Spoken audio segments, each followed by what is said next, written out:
Hi, Annette and Thelma and Adeline. Good to see you guys. I'm sure we'll have others join us as we're getting started here. Hey, it's nice to see you guys. It feels like a long time since last Saturday when we're used to being together 3 times a week, but it is Saturday and we are going to roll forward with our quilling techniques today. Um, Oh, I'm sorry you were sick, Thelma. Food poisoning is nothing to fool around with. That is icky stuff. So I'm glad you are doing better, but I'm sorry you had to go through that. Let's recap a little bit about what we did last week. I'm not sure everybody saw last week's video, and we did some really important basics to know before we roll forward with some of our advanced techniques today. Hello, Betty McSorley. Welcome, welcome, friend. Okay, let's zoom in here on the hands and let's take a look at what we did last week. Zoom in, zoom in, zoom in, zoom in. Move back, move back. Come in close, close, close. Okay, these are some of the things that we worked on last week. This was our first technique on our comb. It was, and I left it big and open so we could see it, but this was our first technique. When we anchor, we were using one of our quilling combs. It doesn't matter if it was the blue one or the purple one. The techniques for last week will be exactly the same. We anchored on number 8 by putting a little loop around number 8, and then we started working our way up one and down one, just wrapping around and wrapping around until we got to the length we desired. And then we finished off, and this is that first quilling technique with the comb. The next one we did by anchoring at number 1. Hi, Glenn. Welcome. Hi to Betty G. Hi, Betty G. Welcome. The next technique we worked on last week was anchoring at number 1 and then going progressively higher on our quilling comb to create this kind of layered effect. That was our technique number 2. Technique number 3 makes this little leaf. It can also be used to make things like wings. And if you make multiples of these, you can actually glue them side by side. If you glued this all the way around and did it in white, you'd have a snowflake. Or you could put like 5 of them together and create a star. Hi, Mary G. And so this is a really fun technique. We also talked about making this quite a lot bigger and doing this like in gold and using this as kind of an Art Deco sort of fan. And then the fourth technique that we did is making these little loops around the outside. I'm not going to repeat everything from last week because you can go back and watch that video. But we made these little loops around the outside. It's kind of made like a ribbon candy. That was the description that Glenn gave it last week, and I thought that was very apt. It looks like a ribbon candy, and then you fold all those little ribbons to the inside, and you get this pretty little pattern all the way around the inside, and that makes beautiful leaves. Say hi to Karen. Hi, Karen. Welcome, friend. Everybody's dropping in now. It's good to see everybody. Okay, so then we took those techniques and we applied them on a little bit larger scale, and we made this flower with the loopies. I love the way the star works out on the inside of this. See there? Where we're just pinching the ends of those, and then it kind of creates that star pattern on the inside. So we turned those into a really pretty flower. And those first couple techniques, I want you to look at this one because this is amazing, I think.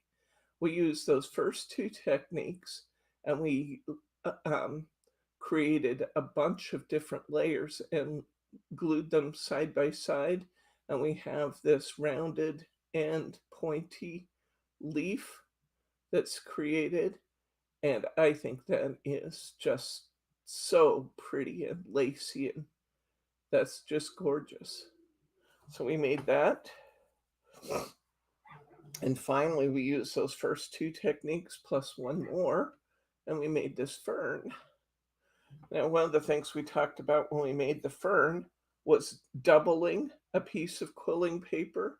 We actually glued two pieces of quilling paper together to create a double piece for the stem. Now, one of the things that I said last week, but I need to say again, is if you're doubling your paper for any reason, this makes like good outlines when you're filling in a stem, filling in a pattern. These doubles can work really well.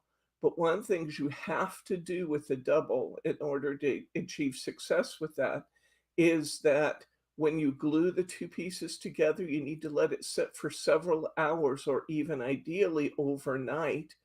Because if you don't do that as you work with it, your layers will separate and you don't want that to happen. So we made this pretty lacy fern. So let's take another look at, whoops. Can you get rid of me in the corner there? With this quilling, that just doesn't work real well. Thank you. There. So we did some really fun things last week, and things that were very, very different than we've done before. Yes, as a matter of fact, mentioning a hummingbird wing. Here's our hummingbird wing from the week before. And there's no reason why you couldn't do, just by starting at a smaller point and only working on one side, there's no reason you couldn't do this same technique like this. See that? So, yep, absolutely. I think they were saying the green leaf that you made. Oh, that you would want to use this for a hummingbird lit? Why not? That'd be pretty. Oh, wow. Look at that. That'd be beautiful. Wouldn't it be beautiful? Oh my gosh. You guys are so creative. Okay. Hello, Laura. Hi, Laura. Welcome, guys. So that's kind of our recap of where we were last week. I just got glue all over my table, like I knew what I was doing. Now I got it on my fingers. Now what do I think I'm going to do with it? Oh, sometimes I wonder about myself. Sometimes I do really goofy things. I'll tell you one of my goofy stories here after a while. Let's get started first, though. Let's establish a little bit, just a little bit of credibility before I destroy it all and tell you the goofy thing I did this week. Okay, let's talk about what we're going to do this week. Now, last week, like I said, we were using this comb, and you can see that there are a million things that you can do with this. I'm not going to even pretend that what we did last week is all you can do with this size comb. But I have heard you when you've talked about using other kinds of combs. So I just decided that this week we were going to play with different combs a little bit. So I'm going to show you the combs I picked up. I have this one, which, as you can see, at the widest point, it's still quite a bit narrower than my regular quilling comb. This one is spaced about halfway, about half as much as this one. And this one, which is pretty similar to the other one, actually. These are pet combs. These are pet combs. So I picked up those two. And then I picked up some Flea Combs. This one is great. It's very, very close. See that? Those tine are super close together. I picked up this one. And I picked up this one, which I do not recommend as much.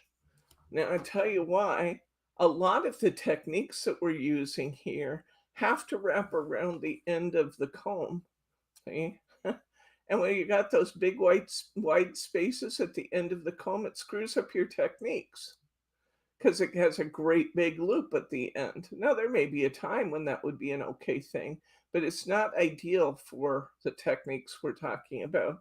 So in order to make this comb usable at all, I had to bend those tine out of the way, take some wire clippers or something and clip those off, but I just bent them out of my way for right now.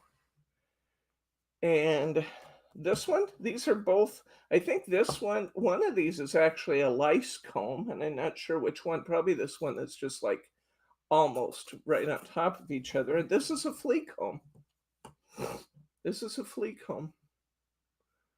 For combing through your cat or dog's fur and picking up the fleas and getting them out of here.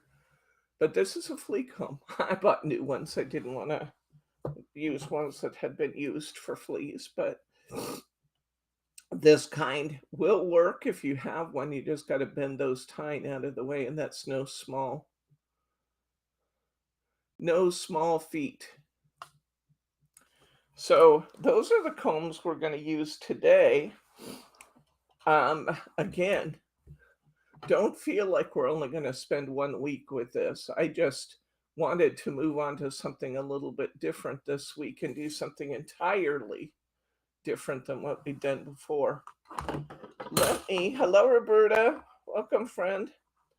Let me show you a little bit about what we're going to do with some of these littler combs.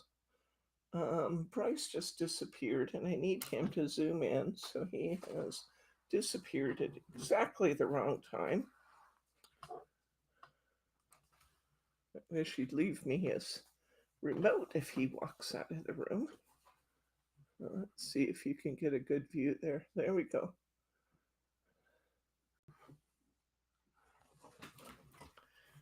Honey, I need to zoom in, and you're gone.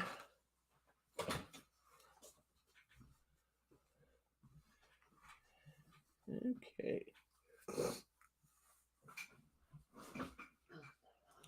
This is what we get when we wind a lot more paper. Whoops. We wind several strips of paper. We join several strips of paper together. Come on. Put a pin in it. Well, I can't put a pin in it too much. My finger's on the back. This is what we get when we join several strips of paper together. I just wiped that off, and this black just gathers the lint. We take several strips of paper. Let's see if I can do this without shish kebabbing my finger. Join several pieces of paper together, run them through a really tight comb, and then do some pinching techniques, and we end up with some really pretty designs. Let me show you another one here.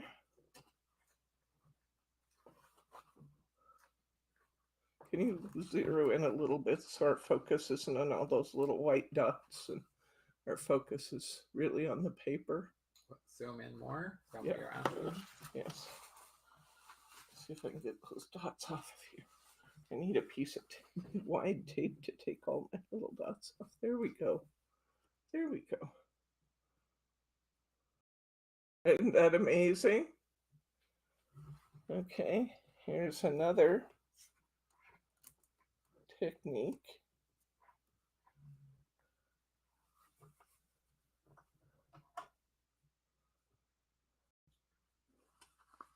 Can you believe that? Isn't that gorgeous?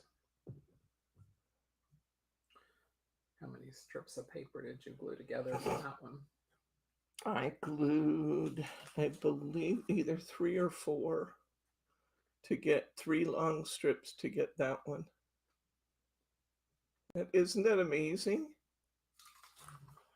And I took that one step further. I built myself a couple flowers using these techniques.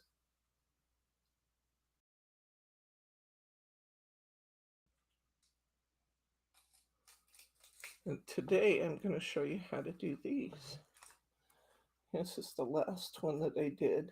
Now I will tell you that the artist that I was watching, she's here on YouTube. Oh, see, now this is exactly what I was going to say. The artist, well, I'm going to have to set this one aside for now because I just screwed it up. The artist is here. I can put it back, but I'm not going to do it on camera and waste all your time. Okay, the artist is here on YouTube. I think what I'm doing is picking up little paper fragments off my table. That's how my black keeps getting so dirty. The artist is here on YouTube. And I can't remember her name, and that's terrible. But she's, oh, I had one more to show you. Let me show you this one too. She's here on YouTube, and her name has, there we go, this one. Do I sell quilling books? You know, Glenn, I haven't found, I wanted to, and I assumed I could get them, but I have not found a good source for quilling books yet. So I sincerely hope I can find some, but I have not found them yet. Isn't that beautiful? This one actually pushes the paper up in and then wraps around the outside to get that. No, she has a name that starts with A and her last name starts with A, and it's a Middle Eastern name. But she's, if you look up quilling here on YouTube, you're going to find her. I could probably link her in my next newsletter too. So you can pull back out a little bit now, honey. They're looking at absolutely nothing at this moment in time. There we go. Okay, so let's start by just getting a couple of colors. I think this would actually be fun. Let's use this ivory white. I'm working with white and black. I think this could be really dramatic. I'm going to use these colors. Get rid of the black paper for now. What was I going to say? I don't know. Mine like a steel trap I've got. Let's go ahead and get started with a basic design. I'm using 1/8 inch quilling, that's what I was going to say. I'm using 1/8 inch quilling paper today.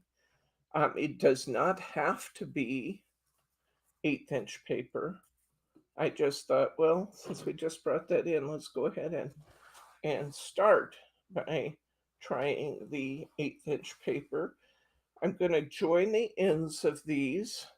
Now, whatever one I start with is what's going to be in the middle. So I'm going to start with this ivory tone. I'm going to glue my white to it. I don't want a long overlap between my strips. I want to join it, but just with a little dab of glue there, just enough to hold them together firmly and not enough to kind of mess up my curls, if you know what I mean. These designs we're doing today have a lot of movement in them, and we want just enough, come in close please, just enough overlap. Come in close please. Working on it. Okay, well, I didn't see you. Just enough curl. Be very careful of the books on Amazon. Let's see how much I've overlapped there, maybe just 1/8 of an inch. Just a tiny.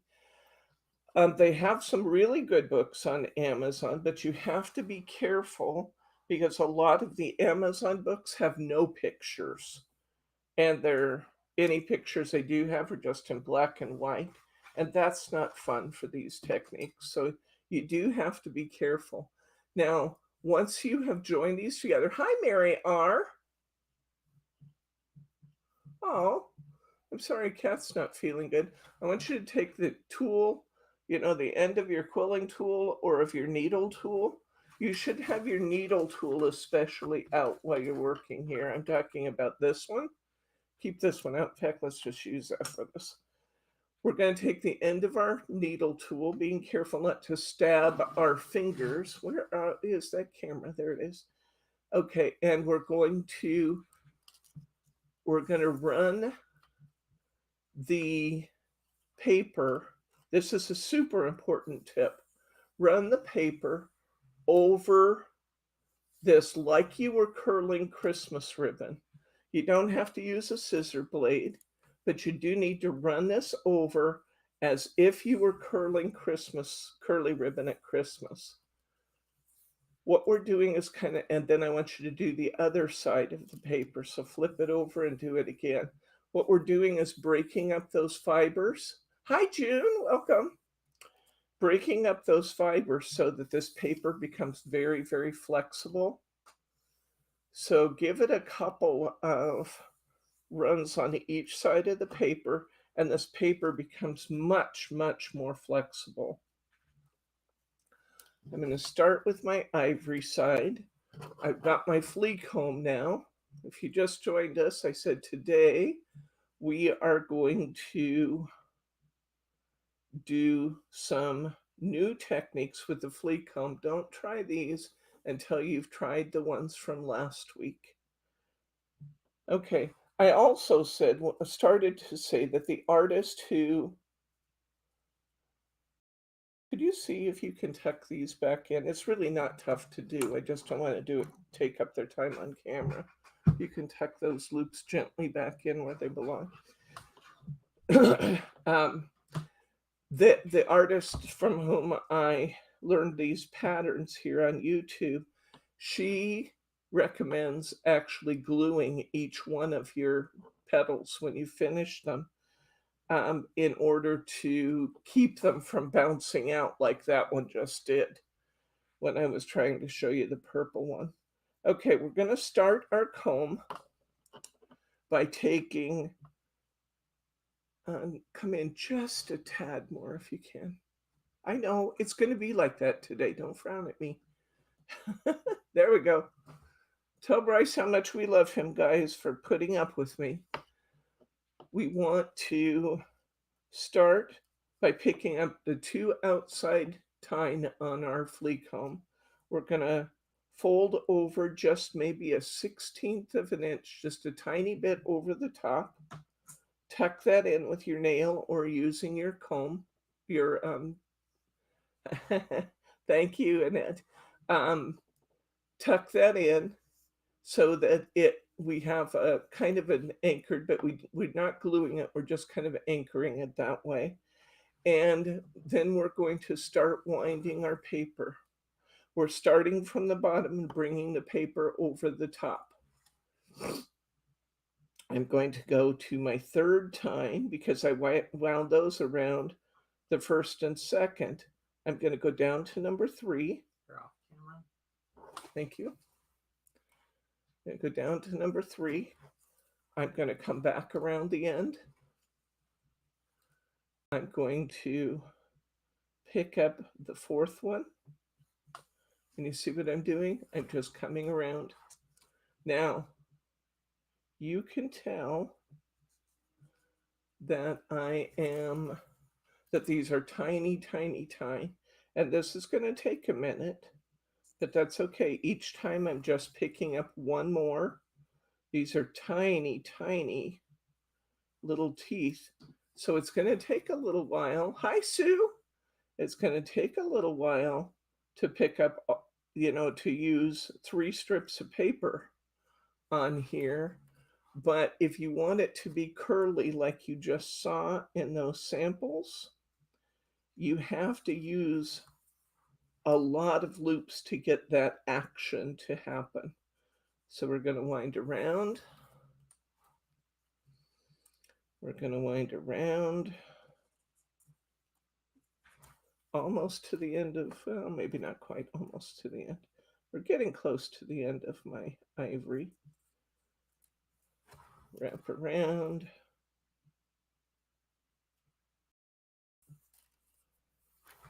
Now I'm on my white. Wrapping it around. Thank you, Betty Goslow, for reminding people. Did you guys see the construction pictures in the email last night? I promised you construction pictures, so I sent them in last night's email.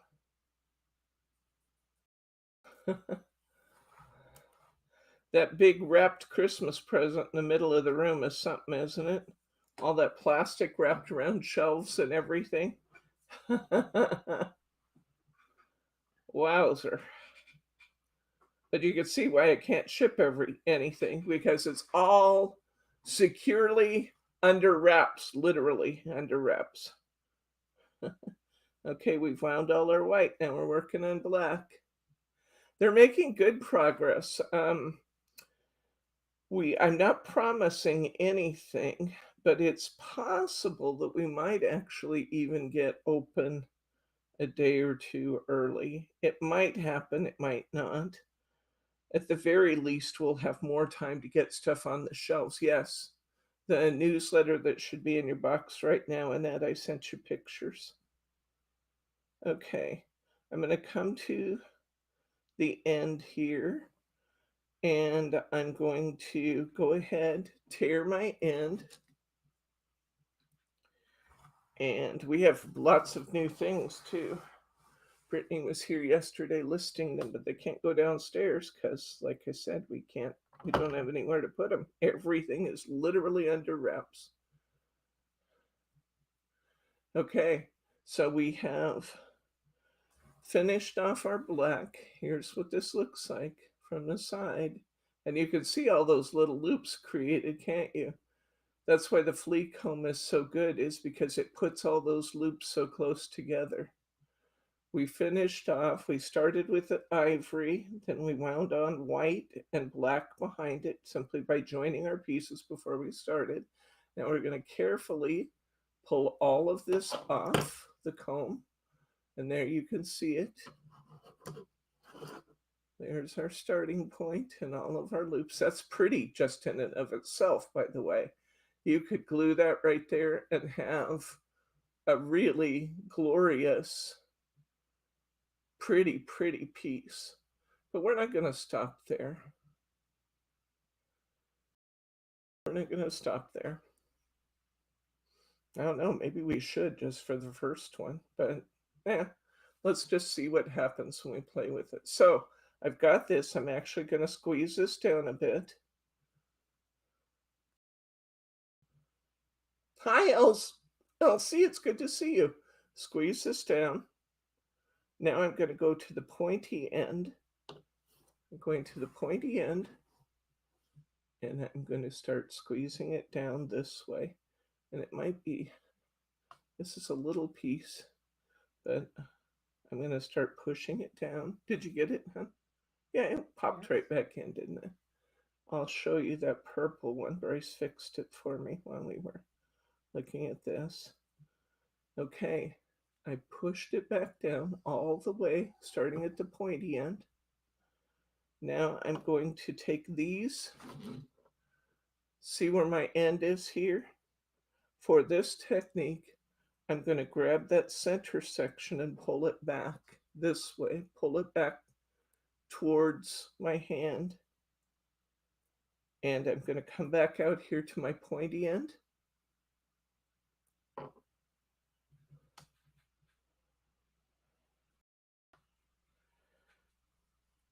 And look what happens with our pretty flower petal.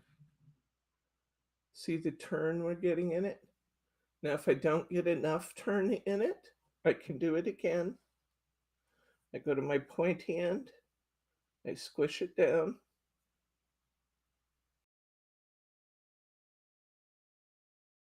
I grab the center section. Now, this is also the way you pull things to have the pointy end or the design show up in the middle is you can rearrange where the where the design ends up by which way you pull this. And there we go. I think that's beautiful. I'm going to stop right there. Isn't that pretty? Can you believe you can do that easily? Let's make another. Isn't that pretty? I love that kind of cat's eye pattern we get by doing that. Okay, we'll take another piece or two. Let's take the ivory again. I really do like the way the ivory, white, and black play together. That's pretty.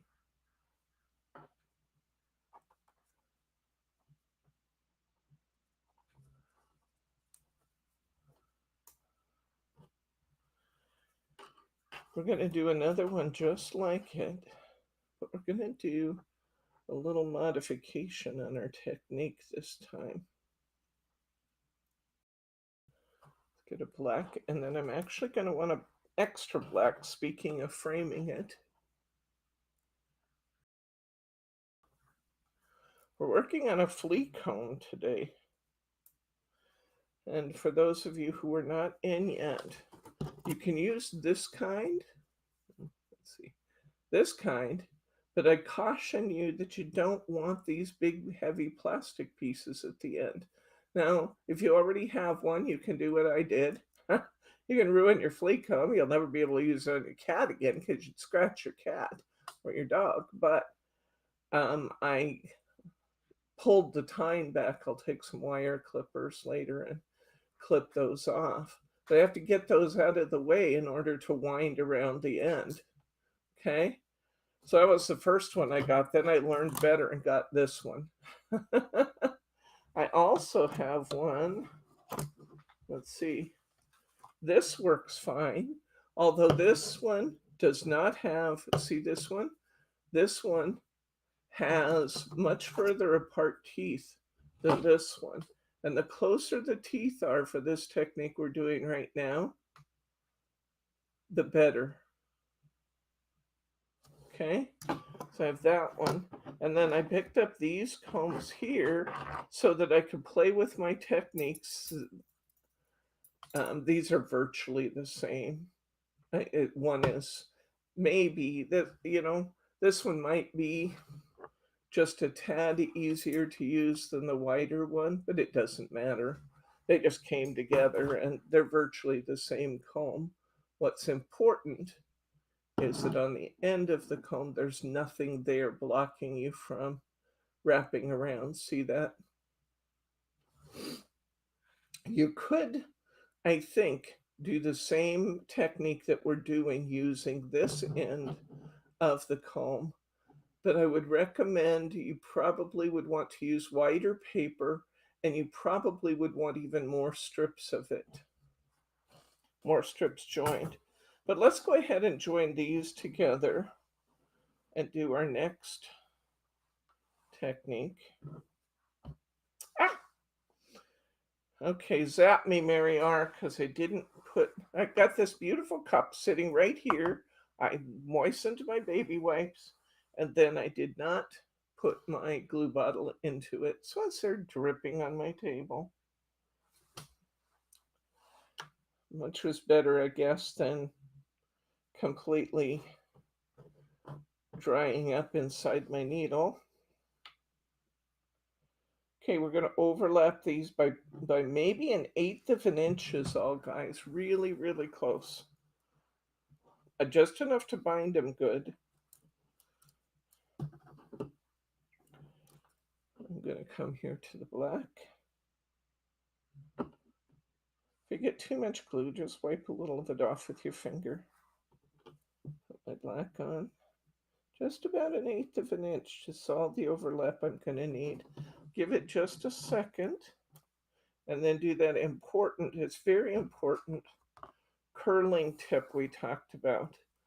I'll start somewhere here in the middle, put my needle underneath it, and I'm going to act like I'm up. So yeah, I pulled too hard and I hadn't had it glued long enough. Put those back together. Let that sit just a second more. I'm going to start on the end of the black and curl it like you were curling Christmas ribbon with your scissors. You don't have to use a sharp blade to do this. Your ribbon's just little, but you're going to curl it like you're curling Christmas ribbon.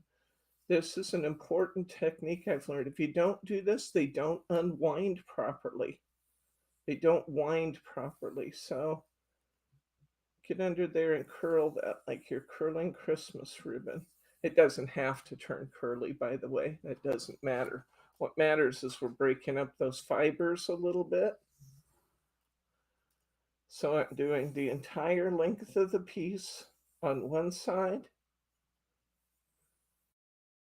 And then I'm going to turn it over and I'm going to do the entire length of the piece on the back side. Turn it over.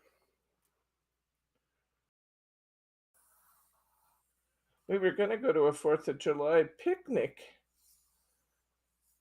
on Monday with my cousins here in town that we haven't seen since COVID. And we were really looking forward to that. But my cousin's wife just came down with COVID. So the party's canceled. So we decided we're going to do our own. There's Paula Davenport. Hello, Paula Davenport. Hello, Dad. Welcome. Bob's on the line, guys. Say hi to Paula and Bob in Spokane, Washington. Okay, let's talk about how we're starting this again. Come in close, please.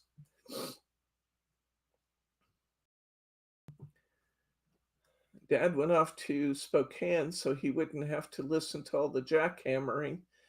Bob, that was a great decision. The jackhammering drove me almost to the edge. It was terrible. Teddy does miss you, Bob. He looks for you. Okay. All right, Dad says I need more glue. Okay, we're wrapping around from the bottom. Remember, I came underneath and I came up through 2 teeth. I had 2 teeth down, and I took my piece of paper, just the end of it. I had maybe 1/8 of an inch, just a tiny amount of paper, and I tucked it behind and then pulled my paper up. So now I have a nice anchor there, okay? And here we go. We're going to go around 1 tooth. It's going to take a minute to do this again, but a little patience results in beautiful patterns. So around 1 tooth, each time I'm going to add 1 tooth to my design. Hi, Charlotte. Welcome. It's nice to see you with us. Thanks for coming on to chat and say hello. Where are you from, Charlotte? Okay, here we go. Adding 1 tooth each time. Winding around. I'm working on a flea comb today. 1 tooth. Wrap it around. 1 tooth. Wrap it around. 1 tooth. Wrap it around. The other thing that it does when we do that conditioning of our paper, making it like we're doing curling ribbon, the other thing it does is your paper doesn't tangle as badly because we got this nice long piece of paper. Well, welcome, Charlotte from Arizona. We're really glad to have you with us. Wrap it around. Today we are doing quilling on a flea comb. We're coming around. Now I'm working on my white strip that we joined. So we're getting there. Wrap it around. Yes. So you guys ready to hear my Debbie is an idiot story? So here's the scoop. We're getting ready to sell that house in Kelso I told you about, and reinvesting the money in a duplex here in Vancouver. There'll be 3 buyers on the duplex. It will be Bryce and I, together with our daughter Lauren, are buying it. And there was some work, quite a bit of work actually, surprising amount of work, because I hadn't seen the duplex or the property in Kelso. It was rental property. It's been leased out, and I hadn't seen it since before COVID. So before COVID, and probably a year when I signed the lease with the tenants. So I hadn't seen the property at all in 3 years. And in that 3 years, plus things that were probably happening under the surface that you just don't notice, there were some issues that had developed. See, that slid off, but I'm just loosening it back up, laying it right back over the top. See that? I'm not panicking that that top layer decided to misbehave, just wrapping it back around. What I was trying to do was tear off my strip. And I think I'm going to tear it right here at this end. It's better to tear it than it is to cut it, because a torn edge will blend right in if you just put a tiny amount of glue on it. See a little glue I use there? Tiny amount of glue, and then smooth it in, and it's like that join just doesn't exist anymore. So we've got our whole paper wrapped around there. So anyway, there's quite a bit of work to do on the house. And my contractor, whom I trust with my life, he's done everything here in our house, and he's been working for us almost continually between the building of the shop and all the other projects we've done since then. He's been working on our house for 6, 7 years, 6 years, 5 years, 5 to 6 years. Anyway, it was 17, so 5 years. He's been working here in our house for 5 years. And like I said, I really trust this guy. He took a crew up to Kelso, which is about 60 miles away. So it was a big ask for Don to take his guys to Kelso and work on her property. And he got him started. Okay, let's see what it looks like when we pull it off. It's beautiful. It's gorgeous, just like this. I mean, it really is. Isn't that pretty? You could just go ahead and use that just like that, being careful to glue this down thoroughly to your paper.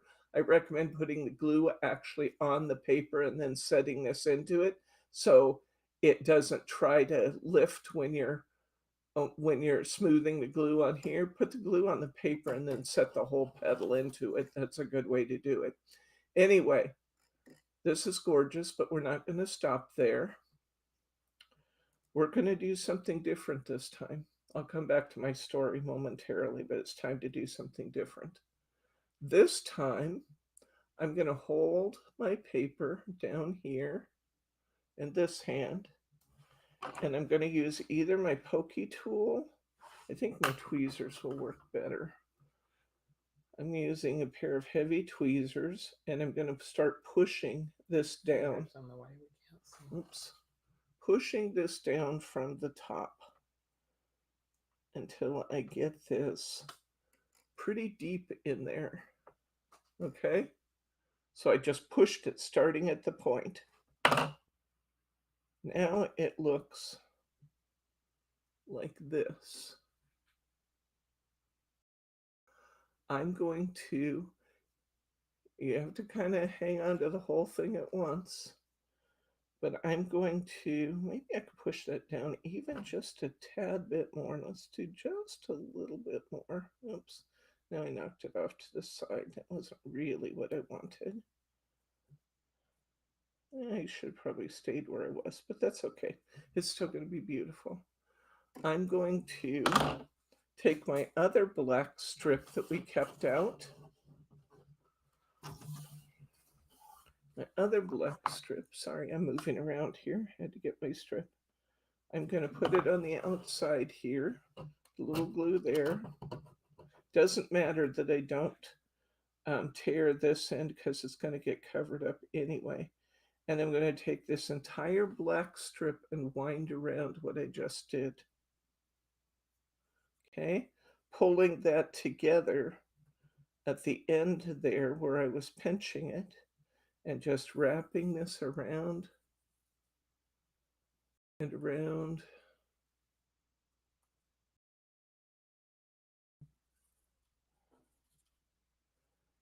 And around. It does look like a salmon steak, sort of. If it was pink, I'd swear it was a salmon steak. And around. Just wrapping around this. If I wanted to add a little glue now and again in this wrap, I could. It wouldn't hurt anything because this outer layer is not going to fan at all. I'm simply framing what I just did, to use Glenn's term again. Glenn has good terms for things. Framing it. Framing and ribbon candy, right, Glenn? His ribbon candy is a perfect description for what we did last week. Okay, I tore the end. A little more glue than I wanted there. Just get rid of that. So Don sent his crew to Kelso, or he went with them. He got them started and then he left. Okay, let's see what this one looks like.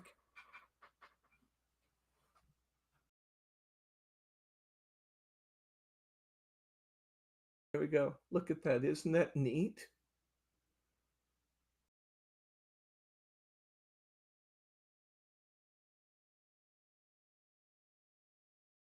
Beautiful petal, huh?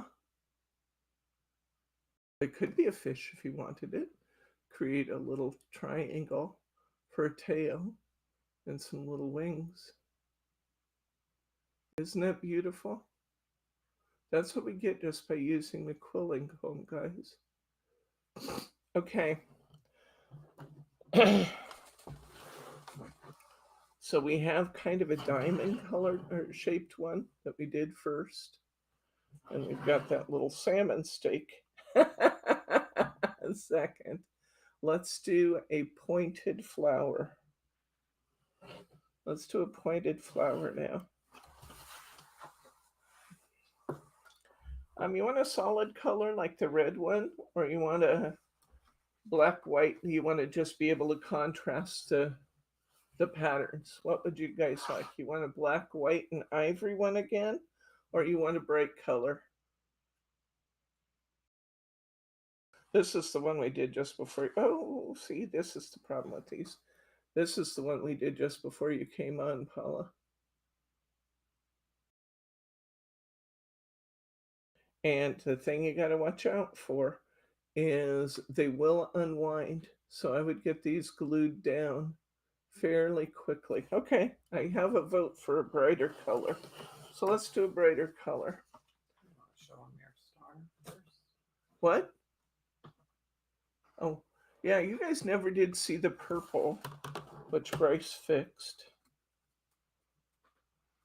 Although it's not really totally fixed. This is where we're going for this one.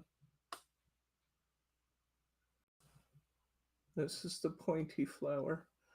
And I actually did glue this on the back. So let me show you the side that's not glued.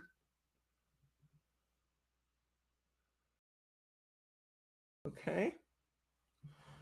And then here's some of our other petals. Pink and white. Here's the salmon steak done in a different color. Did it in yellow and pink. Here is another one just done in yellow, pink, and orange. This one's trying to fall apart. because you really, really, really either need to glue these or use them immediately because they pop out, which this one has done now. So I recommend that we make these, we lay down some glue in our paper, and we go right to the paper with them. Here's the purple I couldn't show you before because it kind of fell apart on me. The Bryce kind of fitted back where it belongs. It is sort of spirography, isn't it, Annette? Okay, so let's do this one. We're going to do this one this time. The thing to note about this one is that it's pointy on one end, not both ends, just one end, rounded at the bottom, and the design is in the middle. See that? So let's do that one this time. The design is in the middle of this one, not to one end. Let's get some paper here and some pink. Let's do some pink. This pink, it's actually pearlescent pink. I don't have this color in the store. This happens to be some that came, I think I said that Margie had bought me the Anna Griffin winder, and this paper came with that. So I do not have, I'm going to make this one bigger. I'm going to actually put 4 pieces in this one. I know that means we have to wait longer, but I can tell you my story. Huh? Hi, Kim R.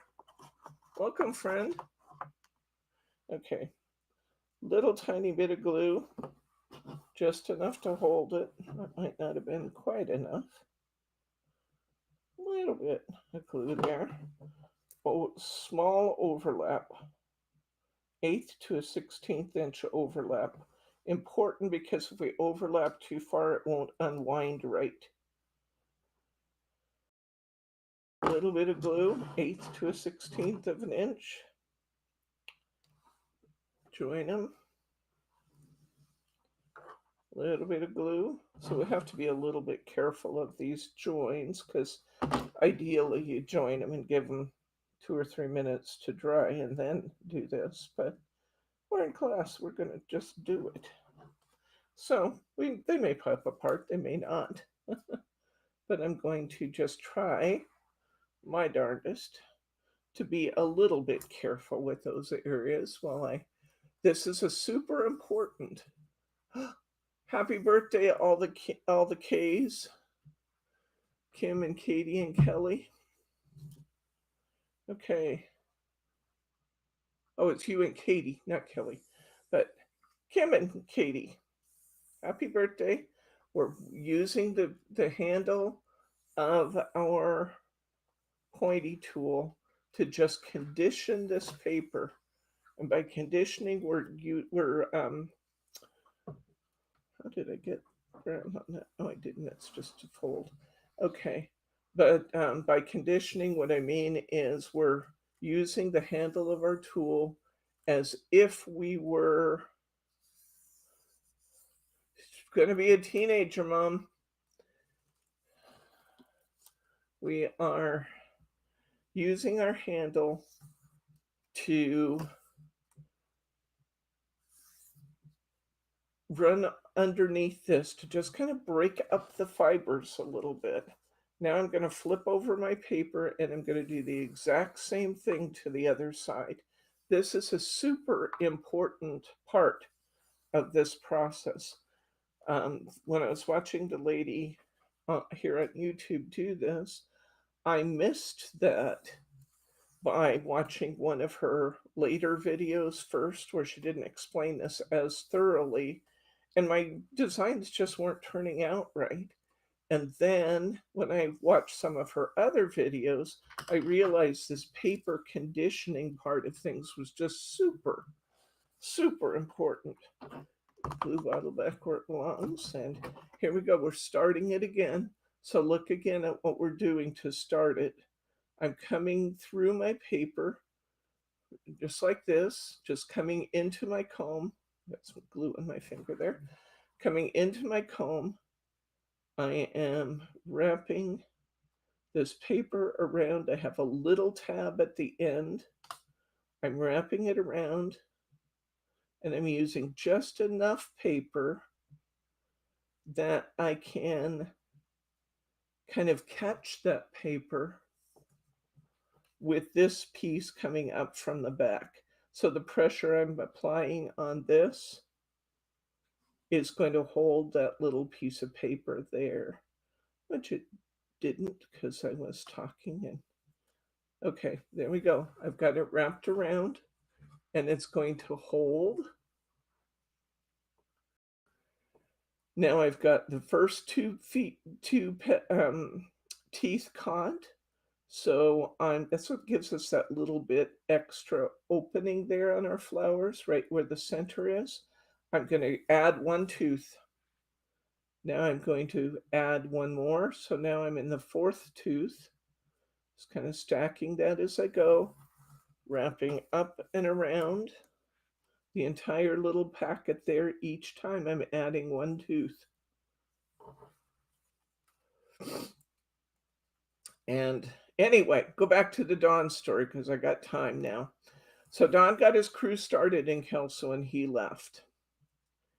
Well, his crew didn't necessarily apply the same level of diligence that Don would have done or they would have done if Don had been there. And they did some really silly things. We had some some chipped paint on some of the trim work. My tenant is getting an FHA loan and chipped paint because the house was built before 1970 whatever when they stopped using lead paint. Chipped paint is a disqualifier for an FHA loan because it's considered a health hazard. You know, a baby goes out there and eats that paint, they can get lead poisoning. So it had to be scraped down and repainted. Well, the guys, instead of taking one of those olive green paint chips that they were scraping off to the paint store, this brilliant young man went to the paint store, tried to describe the color, and the paint store person, in his infinite wisdom, instead of sending him back for a chip of paint, sold him Imperial Green.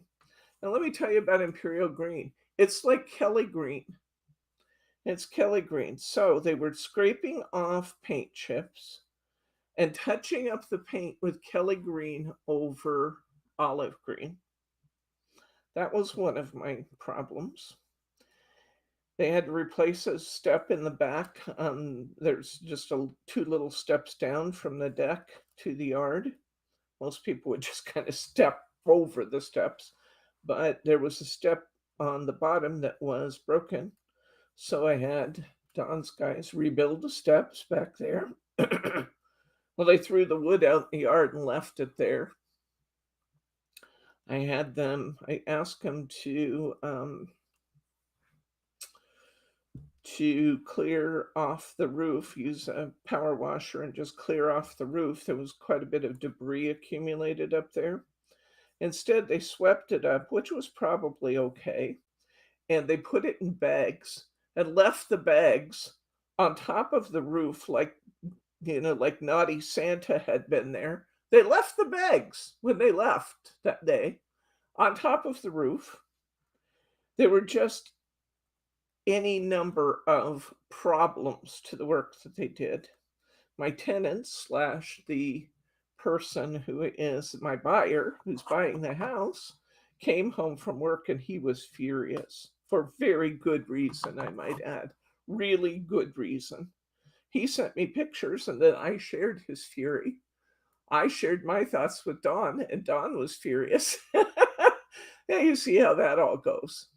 So what I told Don I wanted is that he said, I asked him what we're going to do, and he said, well, I'm going to send some guys back up there. And I said, well, I think we've already ascertained that your guys unsupervised are not the best choice. I'm going to stop for a little drink of water here. are not the best choice. So why don't we? I said, I'm going to go up there tomorrow. Why don't you? What time are you guys going to be there?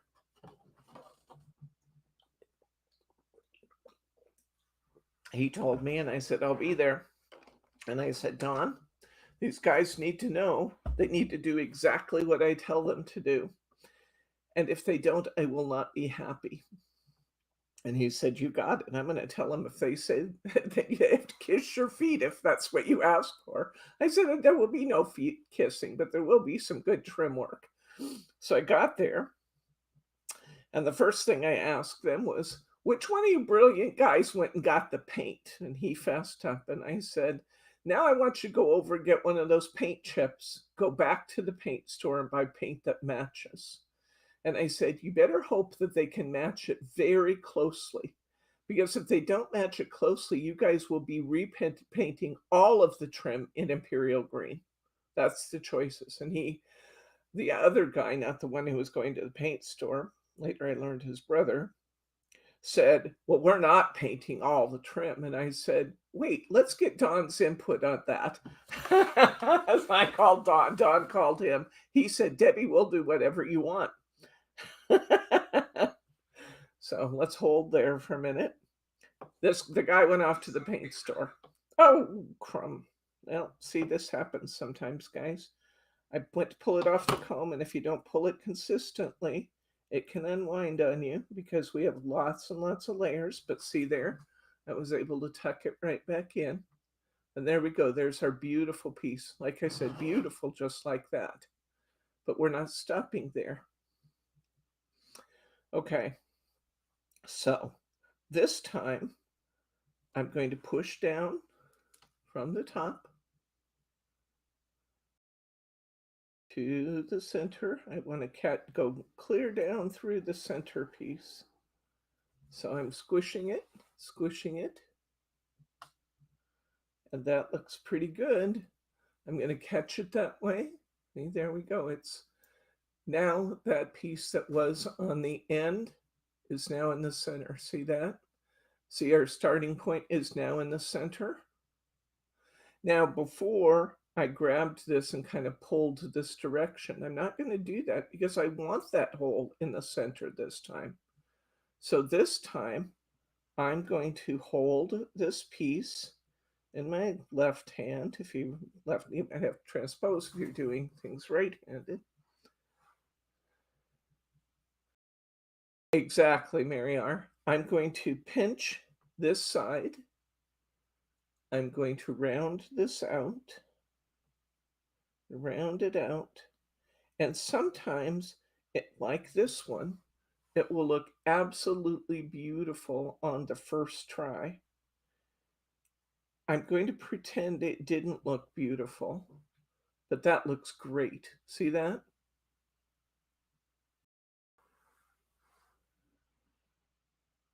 So I'm going to pretend it doesn't look perfect, but it does look perfect.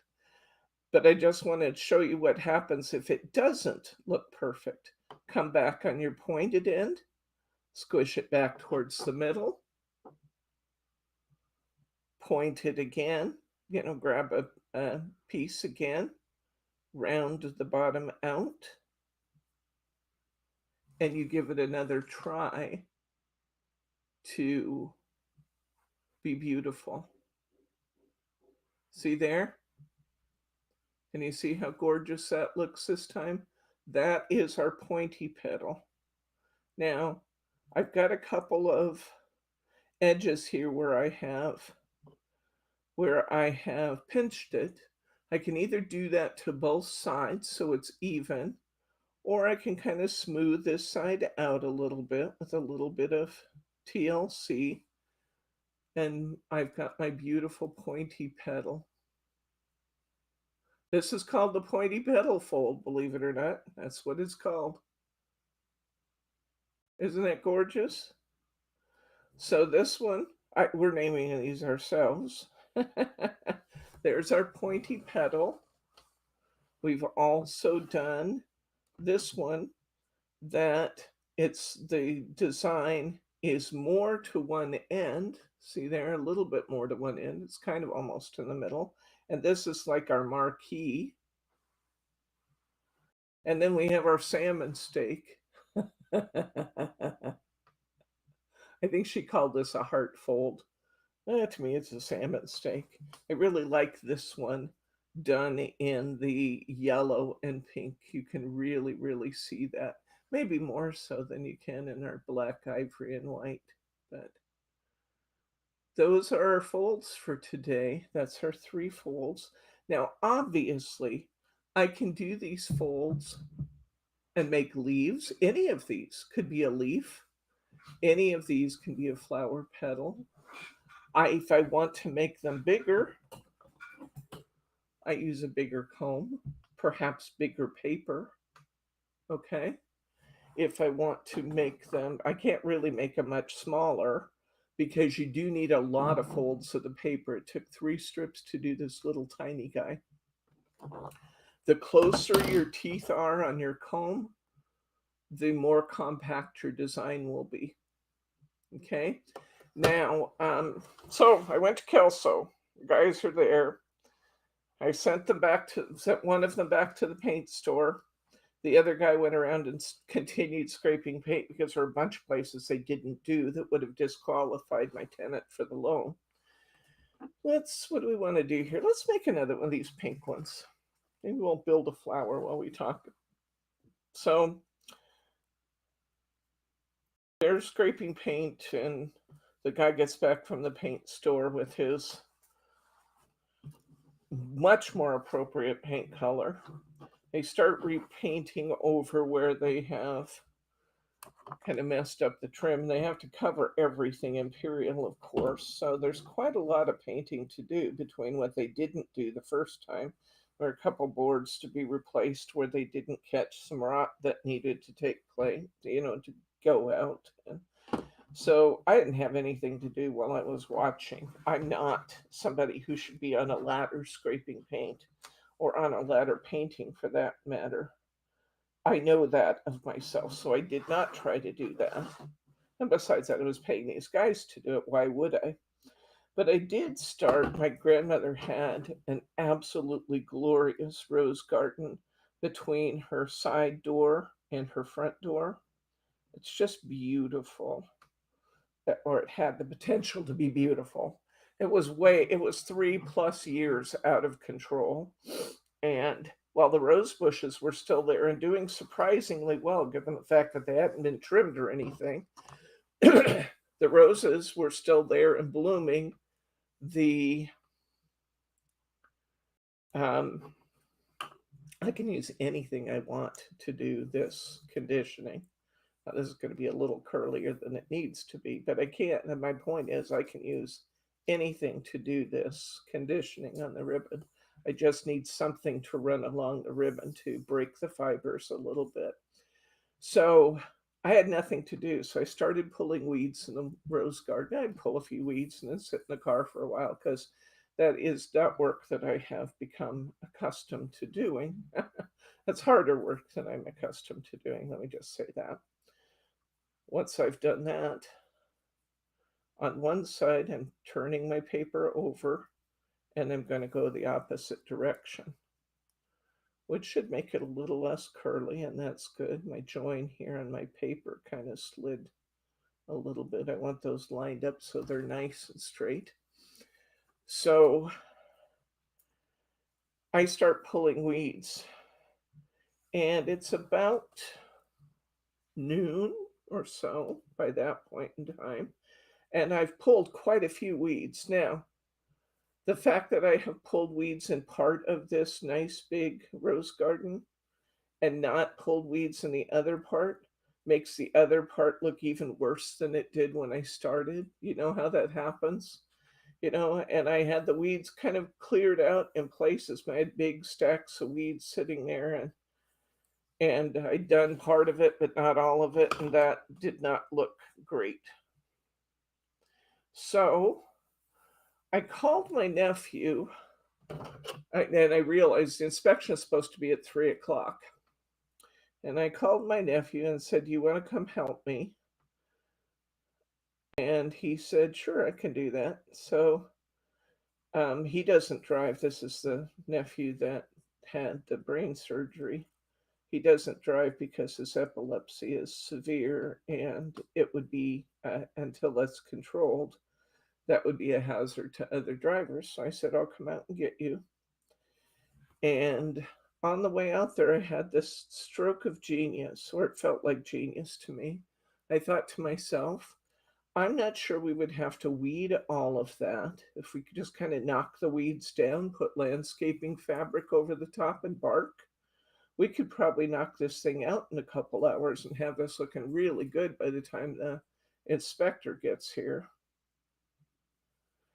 And so my 35-year-old part of my brain that thinks I'm still young and agile told me, you and Joshua can get in and get this done in no time at all. And I listened. So I picked up Joshua. He brought a few tools with him, a weed whacker and a hoe and a variety of things with him. We went to the gardening center and we picked up some landscape fabric and some bags of bark dust and went back to the house. And we started laying out the first sheets of landscape fabric over the area that I had already weeded. And Josh is down on his hands and knees, spreading it this way and spreading it that way. Of course, it's popping loose on the other end as we go.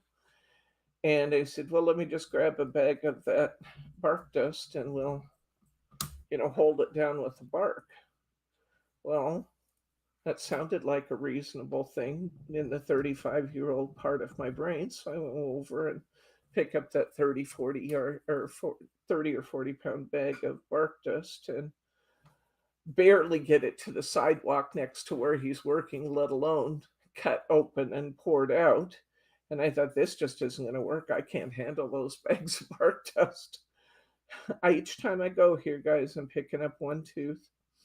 And so I lean down and I'm trying to help him from a standing position because I can't get down on my knees. I can, but if I get down on my knees, I will never get back up. So I thought, okay. And it's about 80 degrees outside. It's not horrific. Those of you who live in really hot climates know, for you, that's very temperate. For us in the Pacific Northwest, we're not used to warm temperatures. You do that for a minute or two and your head swims. Well, that's what was happening to me standing there. And I suddenly realized that the 35-year-old part of my brain had been lying to me. And that I'm totally incapable of doing this job that I just set out to do. And that my 63-year-old limited body was incapable of doing what I just called my nephew to do. And so now he's working all by himself on a project I initiated and am totally incapable of helping him with. So, but we got enough done that we can't stop. It'll look awful. It'll look worse than it would have. So I called my sister and said, I saw Rusty out there when I picked my brother-in-law. I saw Russ out there when I picked up Joshua. I said, I'm really kind of concerned for Joshua's health because I have him doing this really heavy job. And that, my 35-year-old part of my brain lied to me and told me I was capable of helping him. He's working all by himself, Gail, and I don't know what to do. I can't stop and I can't move forward. She said, I'll go talk to Russ and see what Russ wants to do. Rusty was so kind. Instead of calling Joshua and saying, your aunt is an idiot, why don't I come help you? Which he had every justification to do. He instead called Joshua and said, I noticed it's getting pretty hot out there. Would you like for me to come in and help you? And Joshua said, oh, yes, please, Dad. So my brother-in-law and my nephew end up doing this huge project that I had initiated and was incapable of doing. And instead of helping them at all with the rose garden, I used the weed whacker, and I'd weed whack for a while and go and sit down. And then I'd weed whack for a while and go and sit down, weed whack for a while and go and sit down. I made 2 separate trips to the gardening store to get them additional supplies. Okay, this one's off and it looks beautiful. To get them additional supplies because it was also much bigger than I remembered it being. Squishing it down from the top. I'm holding the I'm holding the design right in the middle. I don't want it to go to the left. I don't want it to go to the right. I just want it to squish down where it is. So now I've got it squished the opposite direction. And so I made, I ran errands and came back a couple times, and then I just trimmed stuff up with a weed whacker, the edges of the yard and around the trees and around the block that was, along the edge of the rose garden and other things. And Joshua and Rusty took care of the entire rose garden. Bryce came up when he got off work, and the guys that worked for me were not able to do all of the trim because they didn't realize there was any white, so they didn't have white paint. I'm going the opposite direction. Now I'm going to hold it in the middle. I'm going to pinch on one end. I'm going to take my fingers and I'm going to push the other end up. And we have another of our beautiful designs. Now I'm not sure this has really opened up quite as thoroughly as it could. It's not bad, but it's not wound around quite as thoroughly as it could. I can do this a couple times, and that, oh yeah, that was brilliant what I just did there. Let me just feed it back in. You can feed it back in, guys. It's not a disaster. And in the worst case, you can put it back on the comb and wind it again. I'd like not to have to do that if possible. So I'm just going to wind it on here and see what happens. But these are slippery. There's a lot of pieces, there's a lot of pieces of paper. This is not going to look as good as it should. You know what I'm going to do? I'm going to break my little join here at the end, and I'm going to do it again. I'm going to wind it again because in the worst case scenario, that's what you do. And you don't have to get upset about it. Just do it again. Anyway, so Bryce came up and they had the guys scrape the white before they left, but Bryce came up and painted the white trim, and we finished it up. And the end of the story is that the work looked beautiful. The trim work looked very, very nice when they were done. The bad Santa bags were gone from the roof, all the debris left around the house, and the rot that wasn't done, that was all taken care of. And the rose garden looked absolutely fabulous. And I was reminded once again that I am not 35 years old with unlimited energy. And that I should not listen to that 35-year-old part in my brain that gets me into things that I got no business doing. And I was reminded once again that my nephew and my brother-in-law are truly wonderful people who rescued me from my stupidity. And that was my story about my 35-year-old part of my brain telling my 63-year-old body that it was capable of doing stuff I shouldn't have been doing. Oh dear. Well, that's my life. And the good news is also is that my tenant, who's kind of been off again, on again about the purchase of the property, we've had a couple times where he's gotten nervous about the purchase and almost backed out. he came home, took one look at that rose garden, and he was he was beaming. I don't think there will any longer be any question about whether the sale goes through. So life is good. We got the inspection done on the one in Vancouver. There was work to be done, and the sellers agreed to do it. So we're moving forward there. We are now 1 week from close on both places. I use my 35-year-old brain before I go to sleep so that my dreams are wonderful. Good point, Thelma. That's what I should be letting my 35-year-old brain do, not dictate my projects.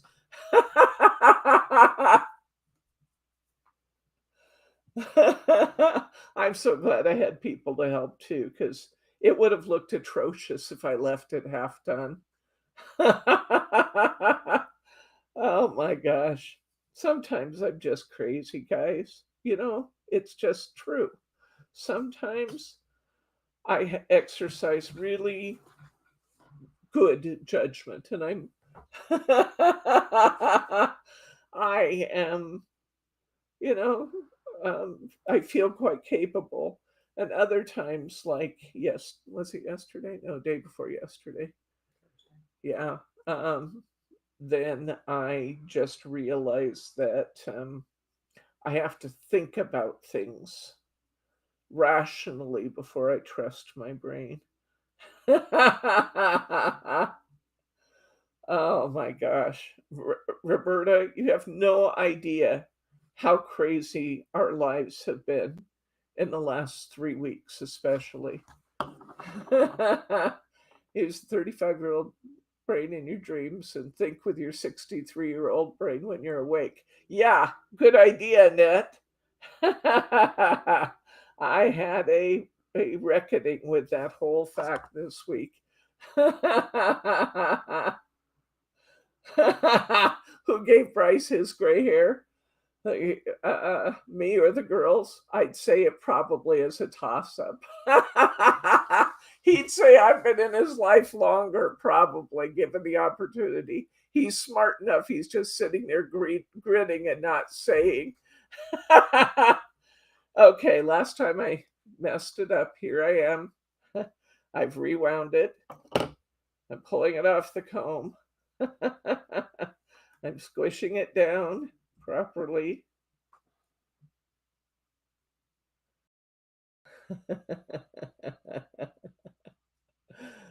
I'm going to hold that center right where it is. I'm going to squish it the other way. I'm going to hold that center where it is. I'm going to pinch this end, and I'm going to push the center up. And what was a disaster just a minute ago is now beautiful. It's beautiful. We'll say that in honor of Catherine, who's not feeling well today. It's beautiful. There we go. It's done. I'm going to lay it down carefully before I pop it loose again. This is why the lady tells you to glue them.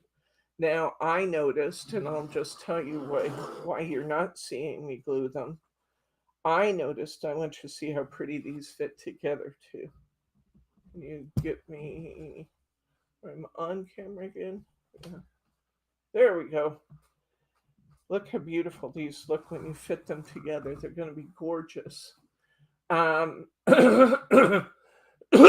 Excuse me. The reason you don't see me putting glue on, maybe I'll just do it and show you what my concern was. I can put glue on here, but sometimes, and maybe I'm just not doing it as well as I should, I can put glue on here, but when I do that, I risk that I pull up the center with my finger. To me, I think the better way for me to use these would be, I think I could just leave it like that and it'd probably be fine because it's the back of the flower, but she actually smooths them out. You have to be super careful not to change your design. that would probably be a really nice, let's see, where are you? Where are you? There you are. That would probably be really nice. I did manage to do it without changing my design, but you have to be really careful when you do it, not to change your design, first of all, and not to pull up the center with your finger when you do that, because it wants, you put your finger on top of glue, it wants to stick. See it right there? It was trying to stick as I went. Now, the glue on the back, because I'm using clear glue, of course, is not going to be a problem. It's on the back of my petal. There isn't really a front or back to these, so I'll set those aside. And could you get sticky sheets and then cut around them? That may be a really good idea, Ned. I didn't think of that. Maybe dip it in glue. What I was thinking is finishing my petals and then um, figuring out the size I need, going to where I'm going to use them on my card, and then doing like some concentric circles of glue so I have a really nice glue pattern on there. And then setting my petals right into the glue on the card, because that's not going to change my patterns and it's not going to get my fingers sticky in it. So that's how we would do that. And just stick my red one in there with it so you can see, but it's the same. This one's holding really well, and all I did was put about that much glue on the back.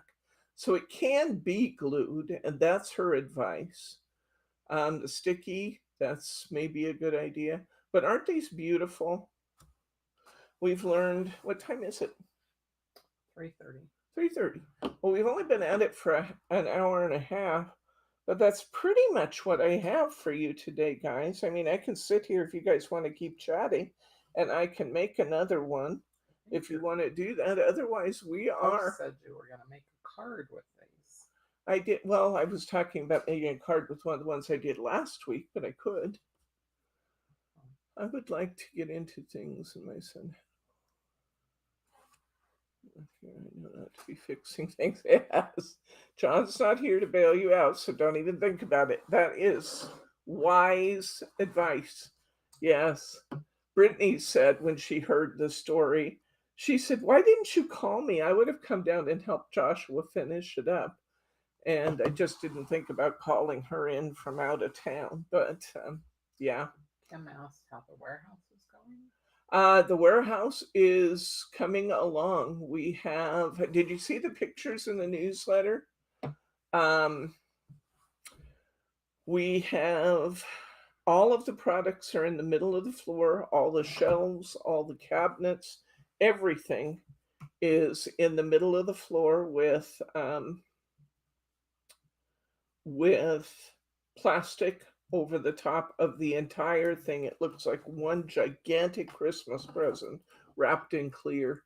You can kind of see that in the pictures. I told Don, I don't want one speck of, Don did it for me. He did the plastic around there.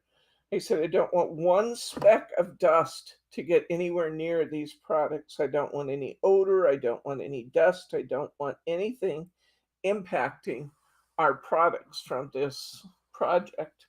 So he said, I got it. We're gonna package that up so that nothing gets through. So they took care of that. Then Don and his guys disassembled the built-in shelves and moved them out of the way. They actually did that before they packaged it up, because they put the shelving units in the middle of the Christmas package. And then the terra firma guys came in, they took up the flooring. I was concerned that we were going to lose all our flooring when they pulled it up, but they were very careful about the way that they disassembled. Sorry, I don't want anything. They were very careful about the way they disassembled it, And when they did, they they what was I going to say? Oh, they were able to save all of the plank flooring so it can go back down. Then they used a jackhammer to break up the concrete all the way around. Now, remember, that warehouse is 35 feet long and about 20 feet wide, and we had to do the two 20-foot walls and the 35-foot wall. So they had to jackhammer up a little channel all the way around the warehouse on those three walls. And I don't know if I did the back of that when I was talking. Um, they laid down, I sent you a picture of the channels they put in. They had a little piece that they could show us, a trim off piece. The channels are all in single, long pieces. They put the channeling in for the water, and then they filled in all the way around it with rock around the channels. And then uh, they dug up a big hole for the sub pump that's like 3 feet deep, and they buried that up to the top, of course, so you have an access panel to it. And then they laid concrete over the top of all the rock. And then these guys, I just have to give a shout out to them. They were so good, so professional, and their cleanup was so amazing. Could you show the technique of the leaf we were? Yes, I will. Let me finish just this petal that I've already got started, and I will absolutely show you the technique for the leaf again, because it's beautiful. It does take a few pieces to do it, but we will look at that leaf again. Yes. So they were so good about cleaning up their mess. It looked better when they were done than it did before they started. They even swept off the patio downstairs where they were bringing materials back and forth. They even swept that entire patio, and it looked better when they were done than it did before they started. So amazing. They did an amazing job. Now we won't know. I mean, they guarantee it won't leak anymore, that we will never again have water pouring into the stockroom or pouring into the basement of our house, because they did the other end of the house too. They guarantee that's never going to happen again. We haven't seen a big water event yet to test that, but I will say from a professionalism standpoint, these guys were just top notch. They were here when they said they were going to be here. They did exactly what they said they were going to do. Their cleanup was impeccable. Their professionalism the whole time they were here was top notch. And from that perspective, if the solution they provide was as impressive as their workmanship while they were here, then this will be a superior solution. Now the cement has to cure, and they said it only had to cure for a couple of days before we start putting the walls back up, because I don't think I told you they tore out the walls too. The entire walls on those three walls are, most of it is below grade. So they took all the sheetrock off, all the insulation off, and they hung plastic sheeting there to direct any water flow that we could ever get coming down those walls and the brick walls behind the sheetrock. And um,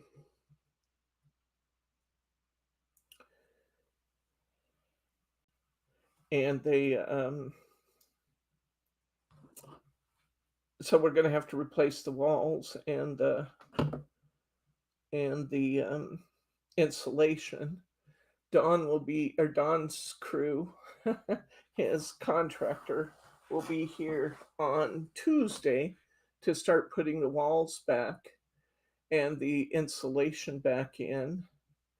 And then on about a week after that, we can start putting it. We'll have to have Dawn and company build back in the shelving they had to take out and move all the heavy cabinets back.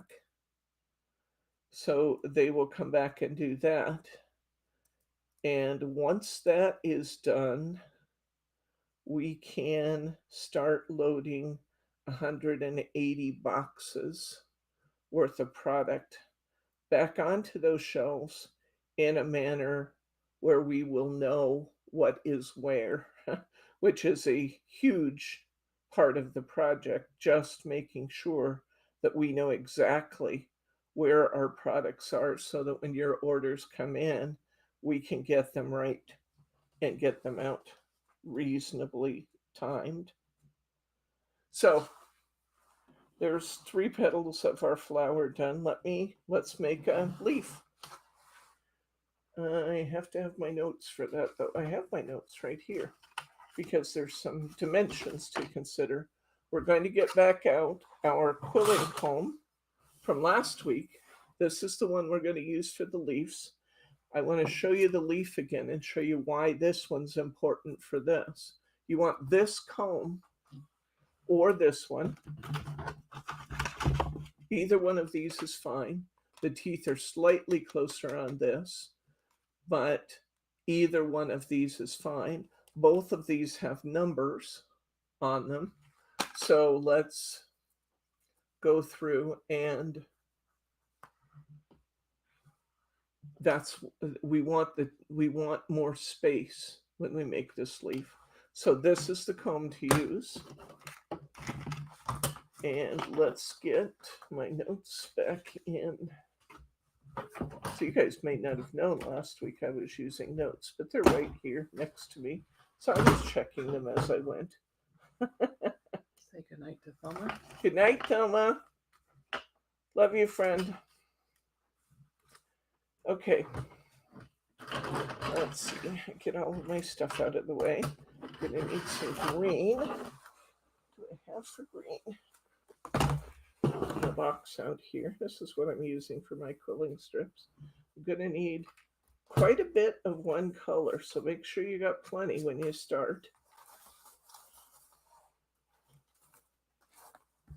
And I'd like to pretend that all my quilling strips are always beautifully, organized. The truth is, when you get to a certain point in the package, trying to do this doesn't make sense anymore. You just put them in a bin. And then my bin has room for the tools on the bottom. So I do this, or you can go the opposite direction. But it's nice to have something you can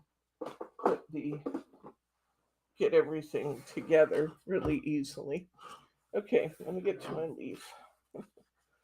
I've got little construction notes now written on my. Okay, here it is. Here's my directions. Okay, we are going to use quite a few strips.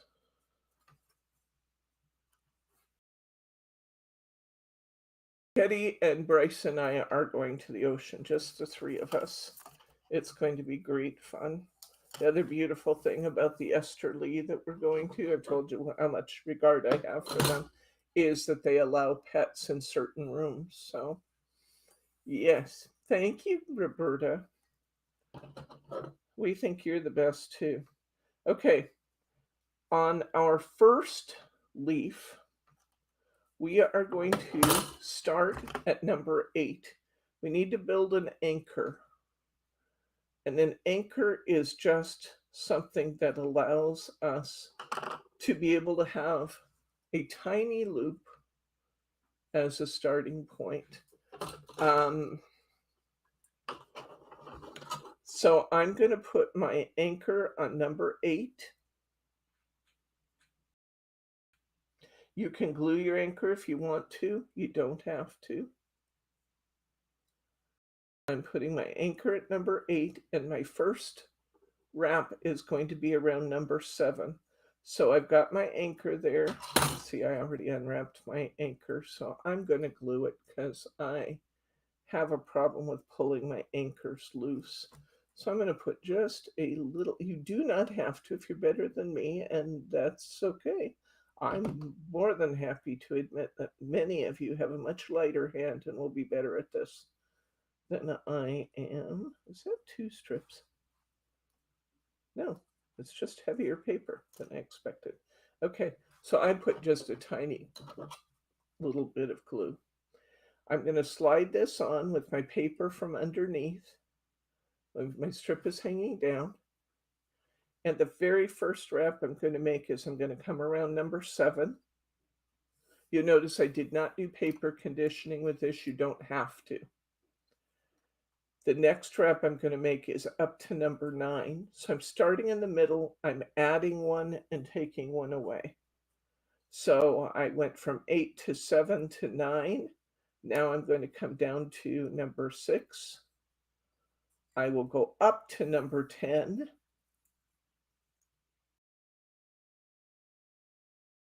Up to number 10. I'm going to come down to number 5. I'm going to go up to number 11.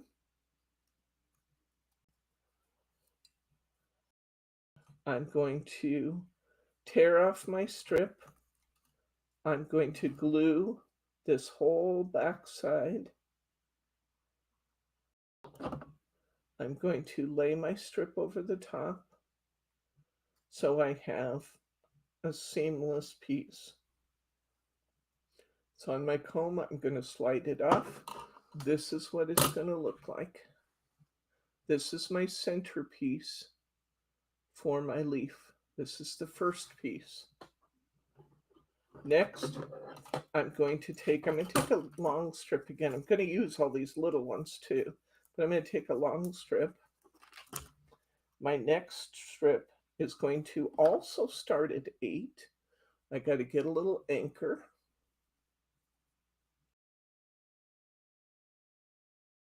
Some people say it's because I'm a Pisces, and that may be true, but I just got to say, Bryce is a Pisces too. There is no place in the world I feel more peaceful inside than I do at the beach. Just the sound of the waves and the salt air and the sound of the seagulls. It just relaxes me to the very core. I think I need that after the last few weeks. Okay, I'm starting at number 8. Now I'm going to go down one step to number 7. I'm going to come up to number 9. I'm going to go down to number 6. I'm going to go up to number 10. This is a little different. I'm going to go back around number 6, and I'm going to go up around number 11. And I'm going to go ahead.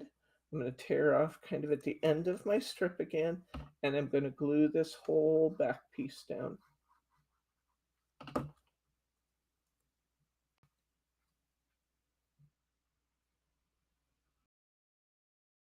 There we go. And this is what this one looks like.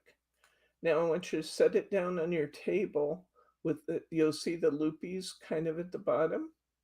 Put the little loopy to the bottom. It's longer on one side than it is on the other. Put the long side up. Let's make another one just like that. We need 2 of those. So here we go. I am doing better with making my anchors around my needle. Have you noticed that? Doing much better. Okay, I'm still gluing my anchors though because I just don't seem to be able to wind them without pulling them loose.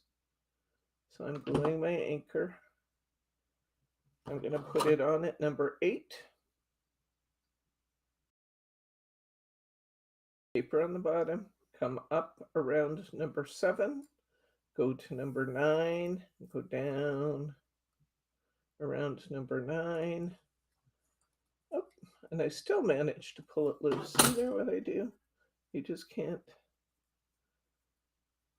take your eyes off me for a second where I pull this stuff. So there's my 8 again. Oh, yeah, that's a great question. What's the puppy's name? Down around number 7, up around number 9, down around number 6,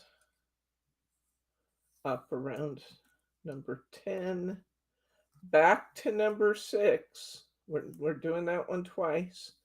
Up around number 11, tear it off at the end, glue the whole strip.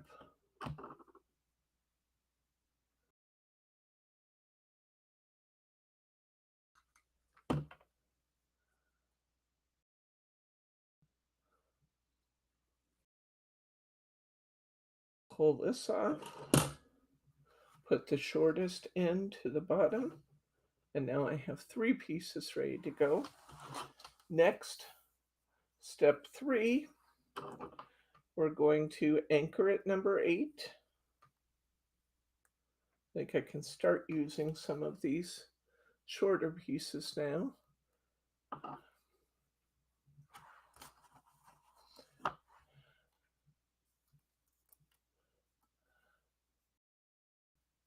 If you're having trouble wrapping around your needle, get your finger stamp and your baby wipe, and then just kind of smooth a tiny bit on the paper and on your fingers, and that will give you a little traction to hold that paper and get your anchor started. So this time we're starting on step 3. Step 3 starts anchored at 8. I'm going to go to number 7. I'm going back up to number 9. I'm going to number 6. I'm going to go up to number 10. I'm going to tear off on the back. I'm going to glue that entire piece on the back. I'm going to pull it off. Gemma Pearl. Oh, Gemma. I like that. And now I'm going to make another one of those. I'm going to anchor at number 8.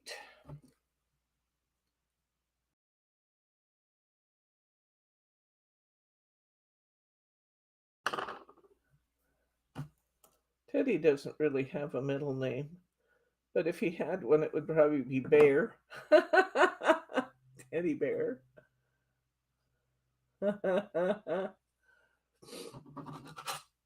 Okay, I'm going to go in at number 8, anchor there. I'm coming down. Oops, see, I already pulled it loose. Okay, you stay there. You stay right there. Okay, going up to number 9, going down to number 6, going up to number 10, tearing off, and I will have the 2 I need for that. It seems like an awful lot of steps, but it really goes pretty fast. I mean, bear in mind, I'm doing this all on camera, and I could probably do it faster with practice and with, just kind of going at my own speed and not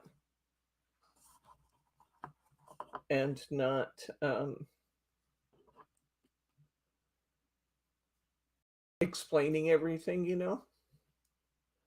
Okay, so I've got my anchor. I'm going to put a dab of glue there because I can't be trusted not to pull it loose.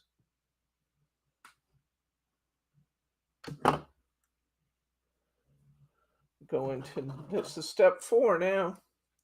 We're going to step 4. I'm going to start at number 8. Just pulled it loose again. when I do this, I need to get a bunch of, get a bunch of pieces of paper and get the anchors done and just let the anchors dry before I do it. That would be smart for me. Okay, down to number 7, up to number 9.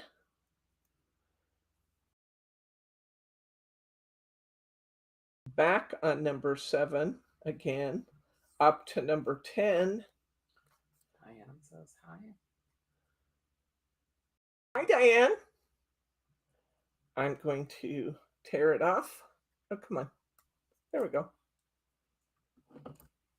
Molly meow. That's cute. Tear it off. Actually, I'm probably going to have to clip that one a little bit because I tore it a little long.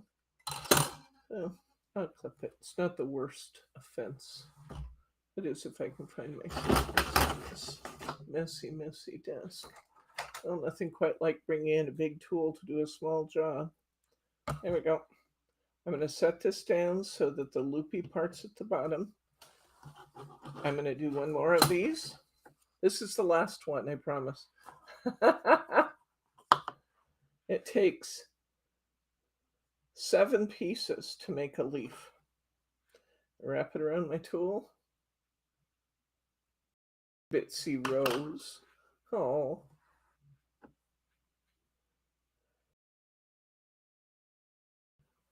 Bitsy's Teddy's girlfriend. Okay, we're gonna go ahead and put this anchor on number 8. We're coming down to 7, up to 9, back to 7, up to 10, tear off, glue the whole back piece. It doesn't matter if all of your coils are absolutely straight while you've got it on your comb, but what is essential is that the glue line is straight, so you're gluing straight to the that it's lined up when you glue it. Otherwise, you're going to have a piece out of whack. Now, here's what we've got. Here's all the pieces we've just done. We're done with our comb at this point. We're going to take this middle piece and the first layer. I'm going to lay this piece right to the side of that one. I'm going to squish it at the bottom.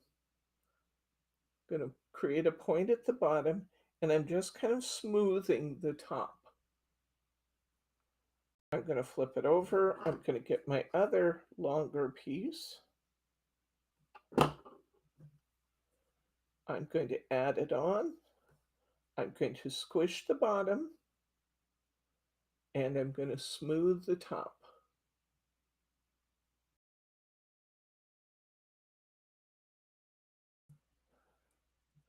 I'm going to take my next piece. And one of the reasons we wrap these the way they did is because it creates a graduated size. I want my loop towards the bottom. I'm going to squeeze it together at the bottom. I'm lining everything up to the bottom, guys. Lining everything up to the bottom. And I'm smoothing them in on the sides. I'm adding another piece on the opposite side.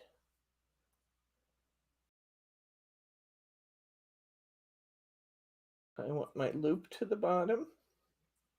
I'm going to pinch it off at the bottom, and I'm going to smooth in the top. So I'm not squishing these sides. I want those beautiful veining to show, but I'm smoothing them in at the top so that they will look beautiful. If you need to put a little bit more at the top to keep it glued tight, you'll want to do that. And now I'm going to put my smallest patterns on the outside, squishing the bottom, smoothing the top.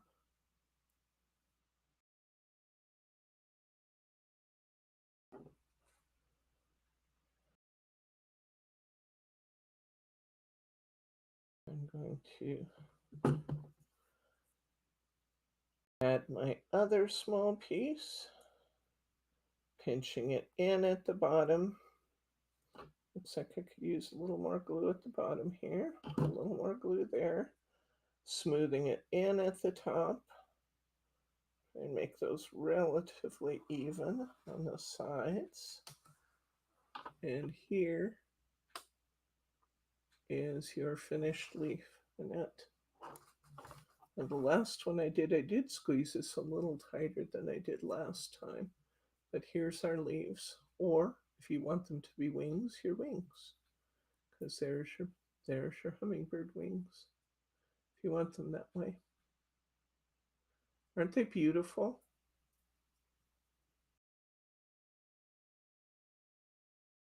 There you go.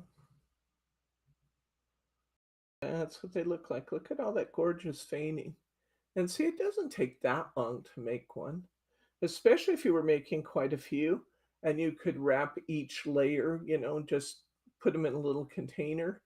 And if you could make, a dozen of the center one and 24 of each of the others, you could have 12 leaves in no time by just repeating, because if there's anything that takes time, it's thinking about your next step, because it does have 5 sizes. But isn't that beautiful? So there we go. That's how we do it.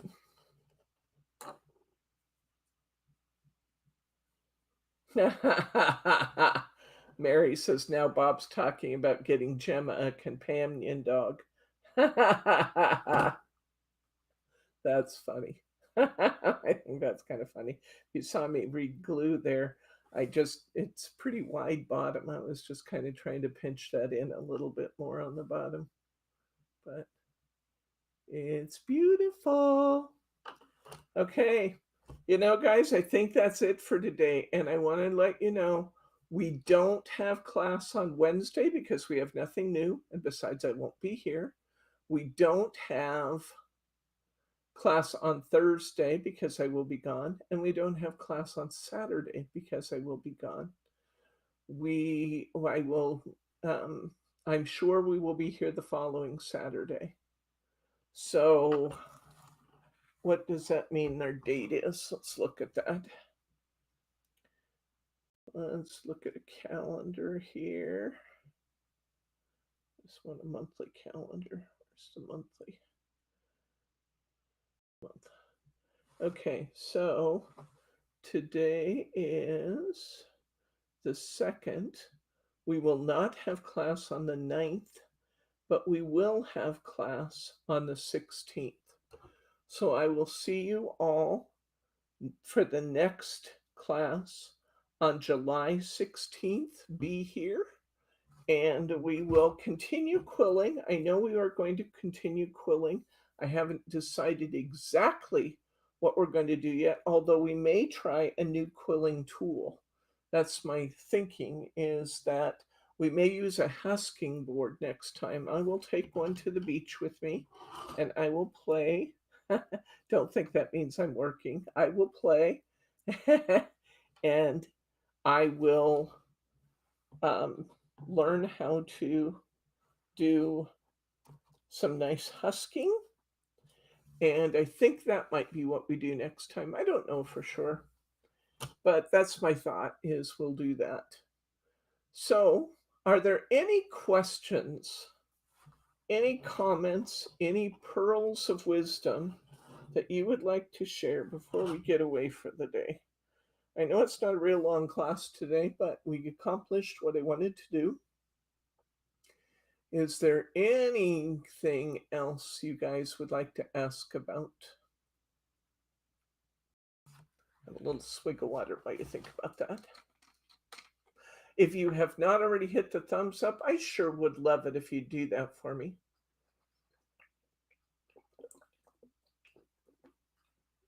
You guys all have a super safe, super fun 4th of July.